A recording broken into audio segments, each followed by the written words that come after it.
Hi there! I'm just your average mom of this family of 3, soon to be 4, and today is a special day because I'm feeding my family their favorite breakfast for the last time. That's because these foods are doing more harm than we realize, and someone's got to look out for my family's future. And the culprit, believe it or not, is refined flour. That's right. Pancakes, breads, pastas. Some of our favorite foods are packed with refined flour, which comes from wheat, and it's slowly sabotaging our health.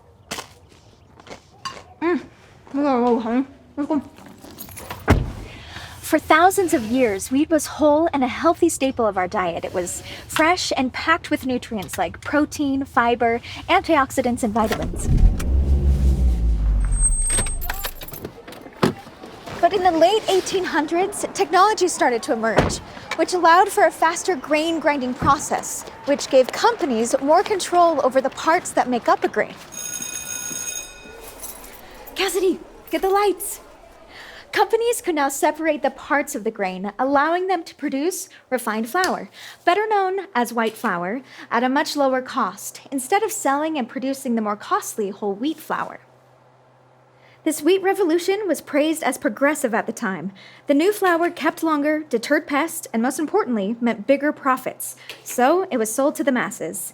While all this sounds great, we've ended up paying a pretty high price for progress. And to make matters worse, after decades of crossbreeding and hybridization, we are left with wheat that contains anywhere from 12 to 30% less vitamins and minerals than it did in the early 20th century. Have a good day at school, sweetheart. Pick you up at 2.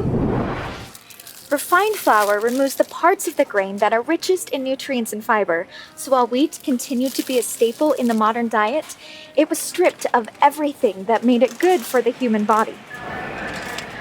Because the wheat grains are stripped of their nutrient-rich outer layer, they are digested much more quickly and therefore enter the bloodstream faster, which triggers a blood sugar spike, which also triggers a rapid insulin response.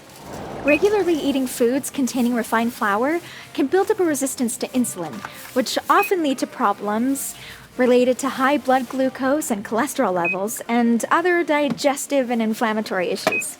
Hey, how you doing today? This empty, less nutritious, refined flour is a serious problem, and it's in some of my family's favorite foods.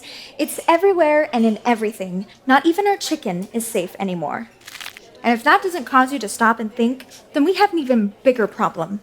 The foods that are made with refined flours are some of the most difficult for us to give up. Don't believe me? Try feeding green beans to an 8-year-old who was raised on Cocoa Puffs. No. Okay, maybe not just 8-year-olds.